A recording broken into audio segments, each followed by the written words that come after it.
ሰላም አለይኩም ወራህመቱላሂ ወበረካቱ። ሰላም ነው፣ ሁሉ አማን አልሐምዱሊላህ።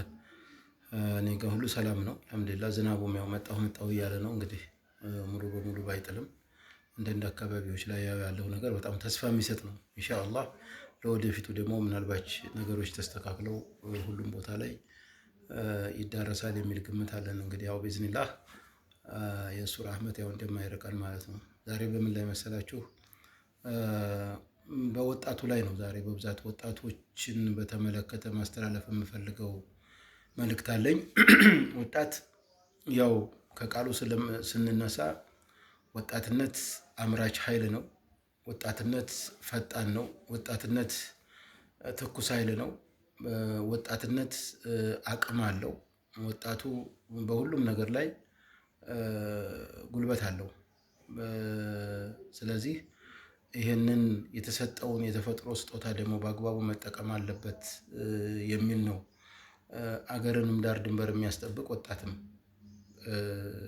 ምክንያቱም በተከበረው በአገሪቱ መከላከያ ሰራዊት ውስጥም ያለው ወጣት ያው ዳር ድንበሩን የሚያስከብረው ከጠላት የሚጠብቀው የሀገር ውስጥ ጠላት የለንም። እኛ እንደዛ ብለን አናስብም። ሀገር ውስጥ እኛ ጠላት የለንም።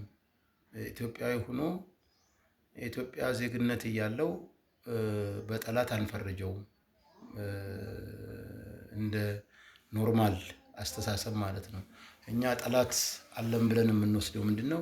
ኢትዮጵያን ማደግ የሚጠላ የኢትዮጵያን ሰላም የሚጠላ የኢትዮጵያን ተስፋዎችን የሚጠላ የውጭ ጠላት ነው እንጂ ብለን የምንወስደው ሀገር ውስጥ ለሚነሱ ግጭቶች ያው እዛ ውስጥ መግባት እንኳን ባልፈልግም በውይይትና በንግግር ሊፈቱ የሚችሉ ናቸው ማለት ነው። ስለዚህ ወጣትነት በጣም ጥንቃቄ የሚሻው ነው።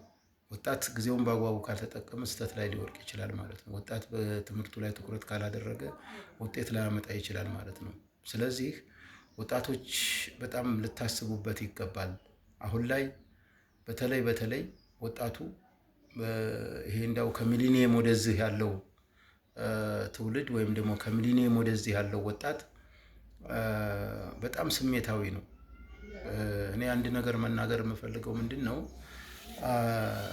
በዚህ በሃይማኖት ጉዳይ ወጣቶች በተለይ በሁለቱም እምነቶች በእስልምናም በክርስትናም ያሉ ወጣቶች ስሜታዊ ከመሆን መቆጠብ አለባችሁ ማለት ነው።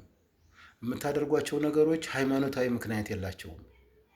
በቃ አሁን ላይ ወጣቱ ስልኩን ነው የሚያየው። በአብዛኛው ከስልኩ ጋር ጓደኛ ነው። ሌላ ጓደኛ የለውም። ስልኩ ነው ጓደኛው። ይሄንን እየተቃወምኩ አይደለም። ስልክ ላይ ግን የሚለቀቁት ነገሮች፣ ስልክ ላይ ግን አታች የሚደረጉት ነገሮች ወጣቱን ወዳልተፈለገ በቀል እየከተተው ነው ያለው።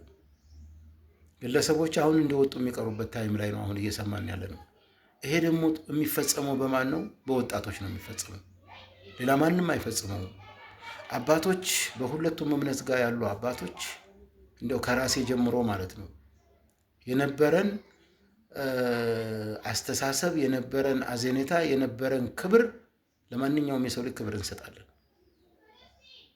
ሁሉም አባቶች ያደግንበት ነው።